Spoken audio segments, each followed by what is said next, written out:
So, I just got through watching The Witcher Blood Origins, and me being a noob to the Witcher universe, me, let me iterate, I have only played Witcher 3.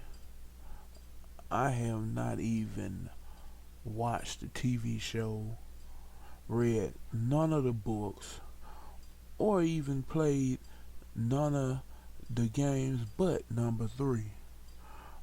And I didn't even play the DLC for it. I found Witcher Blood Origin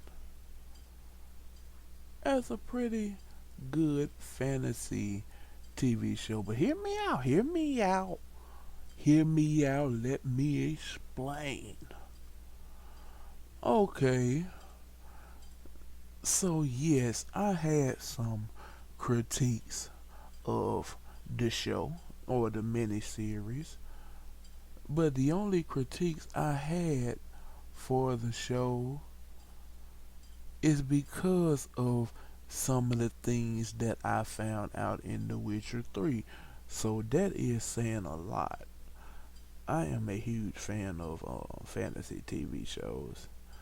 I became a fan of The Witcher when I played the third game, but I do want to go back and learn all the different stuff about it. Um, People did not like Blood Origins.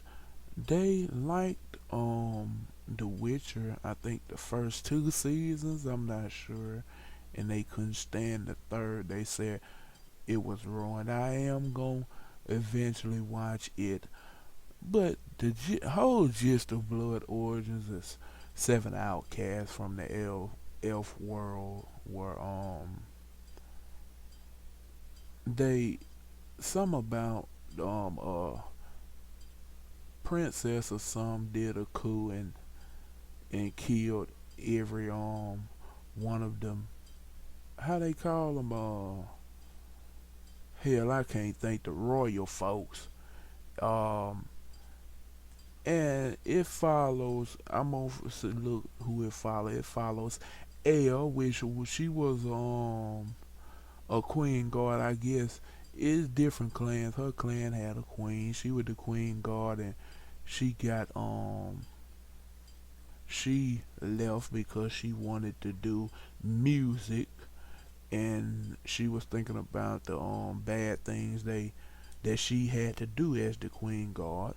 It follows Fial. Okay, him. He got kicked out and banished from the doggone the dog clan because he was sworn to protect the king, and he was up in there getting the king sister, which I will get to her later. I'll get to her later. Then we got doggone hold on, it is Merwin. Oh, here's her. She was the doggone princess of the doggone kingdom, and it's different kingdoms. She was the princess of the kingdom of Zentrea, and she doggone betrayed everybody along with uh, Eridan and Balor. And Eridan, he was one critique I had for the show. And like I said, I learned about Eridan in The Witcher 3. So he was one critique, and I'll talk about what the critique I had for him in Avalok, because Avalok was in it too.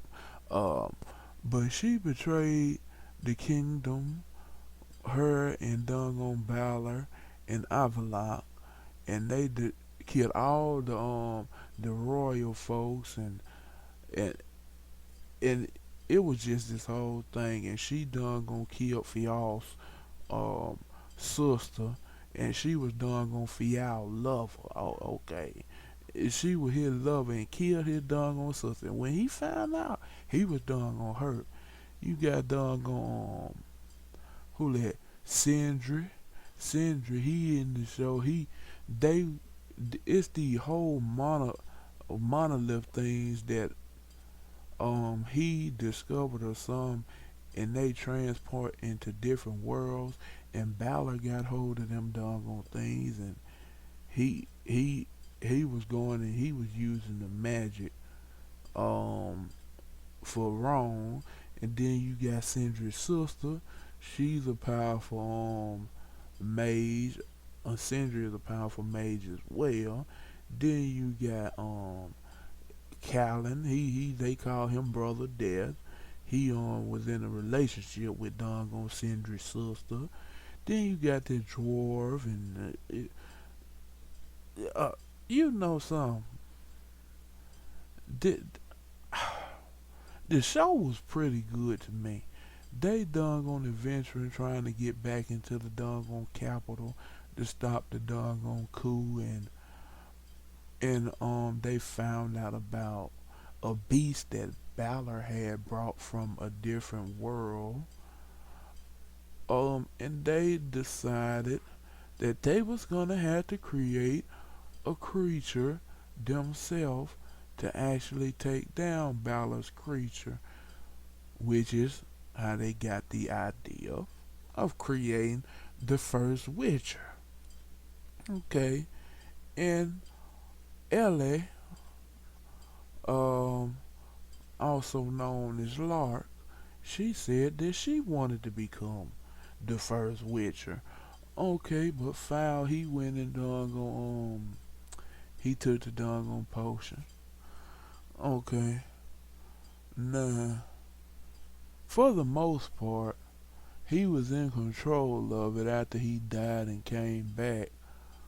He was in control of the Witcher power. Then at the end of the doggone show, he lost control and he bust old Brother Death side the head. Brother Death, he wasn't nothing but an off-brand Seth Rollins. You look at him when I first seen him, I thought he was Seth Rollins. He was off-brand Seth Rollins, but when Foul lost control, he done gonna bust him side the head.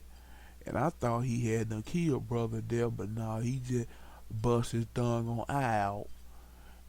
And done gone. In the end, Syndra,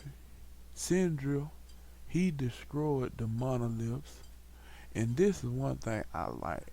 This was my favorite part of the show. When he destroyed the um the monolith, it done gone merged all the different dimensions together, and that's what brought the humans into the world of the elves. Okay, it said it merged all the worlds together, so that's what brought the humans into the world of the elves. Also brought monsters into the world, and I'm pretty sure it brought the vampires into, yeah, because vampires are monsters. Because I remember them saying, I remember talking about in the DLC for Blood Hunt. I ain't never, I mean not Blood Hunt, Blood and Wine. I didn't play Blood and Wine, but I saw somebody playing it. Um, the vampire and that was talking about how he got pulled from his world and he was waiting for to return. Um, so yeah, it brought all the worlds together.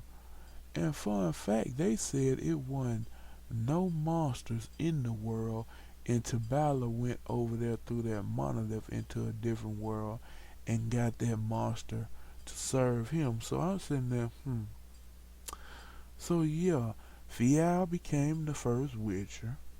He killed Balor's monster, who Balor was the main bad guy.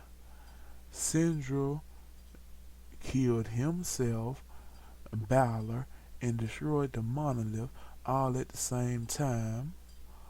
Um, I feel like that was a bad death for Balor and Syndra. That was one of my critique. Um, Fial lost control as the Witcher, so he was killed by El. I feel like that was a horrible death for him. I feel like that final episode was kind of It was the worst episode to me. The rest was pretty good, but that last episode, the fourth episode, was the worst one. Um, there was one critique I had. Avalok, he was very timid in this show. I mean, I seen him in The Witcher 3. He was he wasn't crazily brave in The Witcher 3, but he wasn't that timid neither. I don't know if he was in the first two Witchers, but he was very timid. And at the end, I remember now him also telling the princess that Sindril did he was very smart, but he didn't know the full extent of the monoliths. Now they didn't only just send you into different worlds. You could also go through time. And at the end of the show, it done gonna showing him standing in a corridor and looked like Siri looked over there at him, young girl Siri, because I'm pretty sure that was her. Like I said, I didn't watch The Witcher TV show, but I'm pretty sure that was her. I have seen the actress before. Um, Eridan, it showed him in another world that Balor trapped him in, because eventually him and the princess did turn on Balor, and Balor trapped him in a different world. It showed him finding the helmet that we seen him donning in The Witcher 3 Wild Hunt. Okay, I give Eridan this. He wasn't much of a as much of a prick as he was in The Witcher 3. Um, I'm not even sure if any other one of the characters were in The Witcher 3. It might have been, I don't know. But yeah, and the main critique I had for this show was also at the end. Elle was pregnant with her and Fial's child. I'm sitting here looking at that. I'm saying to myself, now they have very much expressed that witchers are infertile. They also said that about think sorceress, even though Elle isn't a sorceress, but witchers and sorcerers, I'm pretty sure, are infertile. They can't have children. So how in the world did Elle get pregnant with Fial's child? And he a doggone witcher. And first of all, he wasn't in the first Witcher because Sindral and his sister said that they used the same thing on their mother. So that's telling me right there he wasn't the first Witcher. Their mother was the first Witcher. And I thought I was going to go into this show and they was going to show us how the Witcher school started, and they started turning doggone children into Witcher. So they didn't even really show how the whole Witcher process really got started. They just showed, um, I guess, how the concept started. That's basically it. They show how the concept started, not how it really started. Oh, and I also forgot about the character Skin. She the one who trained Elle. She was a member of this group too. She was the last remaining member of her clan, which was called the Ghost Clan. Ghost Clan. So yeah, um, this, like I said, this wasn't no bad show. I can't say whether it was a bad Witcher show because, like I said, I have not watched the TV shows and I only played the game once. Played the game once, played through it, and got the worst ending. I ain't lying. Playthrough got the worst ending. So I can't say, like I said, I can't say whether this was a good or bad Witcher show, but cause I don't know. But to me, it was a pretty good fantasy show. I told my critiques. I told what I liked about it, and I also did not like what Fial transformed into in the final episode. Look, that doggone creature. It was a ugly creature. I ain't even gonna lie. It was hurt. Doggone. But yeah, the characters, eh, they were some of their moments were kind of cringy. I ain't even gonna lie. Uh, Ellie, I liked it her and Fial's relationship, even though I seen it coming a mile away. Mervyn, the princess,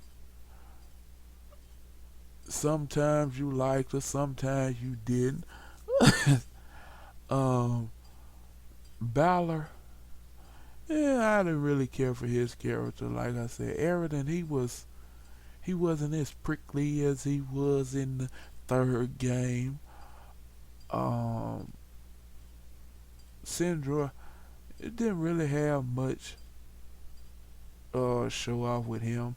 His sister, she was okay.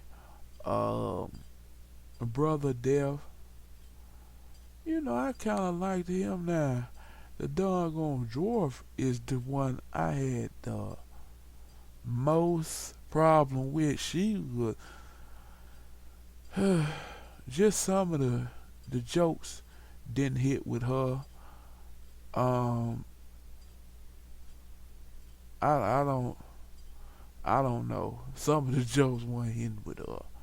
Some of the things she was doing, I feel like they wouldn't have had it with someone who wasn't a, I guess you could say, who wasn't a small person. I feel like they had her doing those lines. They felt like she was a goof. They had her as a goof, and I didn't like that. Let me see.